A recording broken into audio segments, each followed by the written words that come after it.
పల్నాడు జిల్లాలో భారీగా అరెస్టులు జరుగుతున్నాయి. పోలింగ్ రోజు ఆ తర్వాత 2 రోజులు జరిగిన విధ్వంసంలో టీడీపీ నేతలు కార్యకర్తలను పోలీసులు అరెస్ట్ చేస్తున్నారు. పిడుగురాళ్లకు చెందిన 47 మందిని అరెస్ట్ చేసి నర్సరావుపేట కోర్టులో హాజరుపరిచారు. ఇక దాచేపల్లి మండలం తంగెడలో దాడులకు పాల్పడిన 11 మంది టీడీపీ నేతలను అరెస్ట్ చేశారు. వీరితో పాటు మరో 22 మందిని అరెస్ట్ చూపించారు పోలీసులు.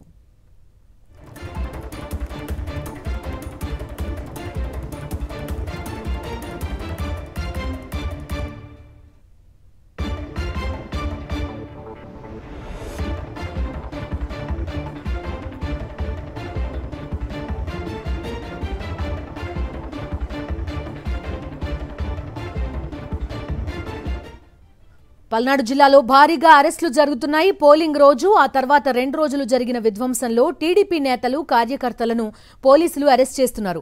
పిడుగురాళ్లకు చెందిన 47 మందిని అరెస్ట్ చేసి నర్సరావుపేట కోర్టులో హాజరుపరిచారు.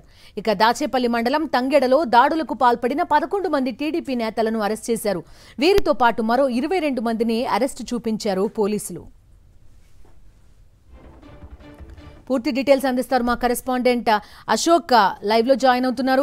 అశోక్, చెప్పండి, భారీగా అరెస్టులు జరుగుతున్నట్టుగా చెప్తున్నారు. ఏకంగా 47 మంది వరకు ప్రస్తుతం అరెస్ట్ చేశారు, కోర్టు ముందు హాజరుపరిచినట్టుగా చెప్తున్నారు. ఎలాంటి అప్డేట్స్ ఉన్నాయి మీ దగ్గర?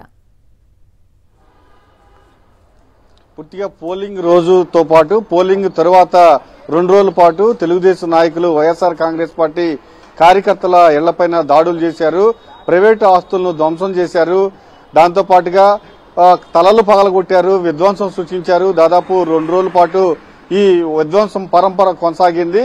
దీనికి సంబంధించి సిట్ ఏర్పాటు చేసిన తర్వాత పోలీసులు కేసు నమోదు చేశారు. మొత్తం 146 కేసులు నమోదైనట్లు కూడా మనకు తెలుస్తుంది. ఇందులో 1500 మందిని గుర్తించారు, ఇంకా కొంతమందిని గుర్తించాల్సి ఉంది. విజువల్స్ ఆధారంగా కొంతమందిని గుర్తిస్తూ ఉన్నారు. దాంతో పాటుగా కొంతమంది నిందితులను అదుపులో తీసుకుని విచారిస్తున్నారు.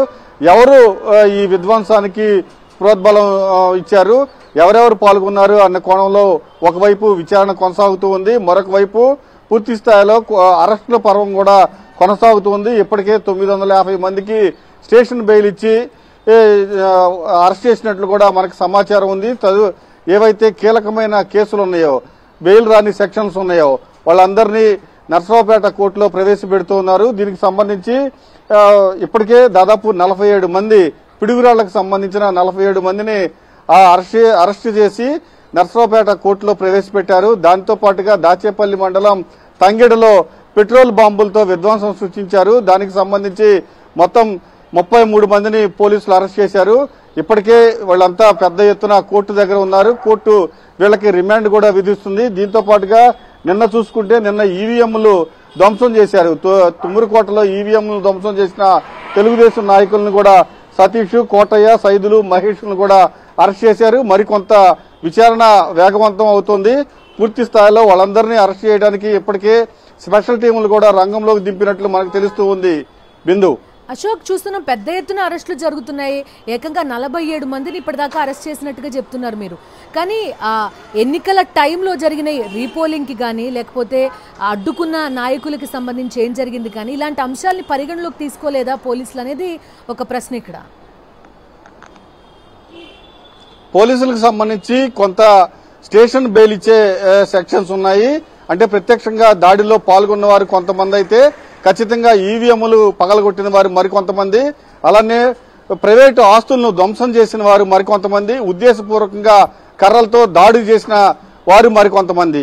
వీళ్ళందరినీ కేటగిరీ వైజ్ గా విభజించి దానికి సంబంధించిన సెక్షన్స్ కూడా విధించడం జరిగింది. కొంతమంది మీద 307 హత్యాయత్నం కేసు కూడా నమోదు చేయడం జరిగింది. కొంతమందికి స్టేషన్ బెయిల్స్ ఇచ్చి పంపిస్తూ ఉన్నారు. అయితే ఏదైతే 7 సంవత్సరాల పైబడి సెక్షన్స్ ఉన్నాయో, శిక్ష పడే సెక్షన్స్ ఉన్నాయో వాళ్ళందరినీ కోర్టులో హాజరుపరుస్తూ ఉన్నారు. ఇప్పుడే కనుక మనం చూసుకుంటే దాదాపు అరగంట క్రితం 47 మందిని పిడుగురాళ్లకు చెందిన వారిని అరెస్ట్ చేసి నర్సరావుపేట కోర్టులో పెట్టారు. వారితో పాటుగా దాచేపల్లి మండలానికి సంబంధించి మరొక 33 మందిని, అంటే దాదాపు 80 చిల్లర మందిని పూర్తి స్థాయిలో అరెస్ట్ చేసి కోర్టులో ప్రవేశపెట్టారు. ఖచ్చితంగా వాళ్ళకి రిమాండ్ పడే అవకాశం కూడా చాలా స్పష్టంగా కనిపిస్తూ ఉంది. బిందు. ఓకే అశోక్.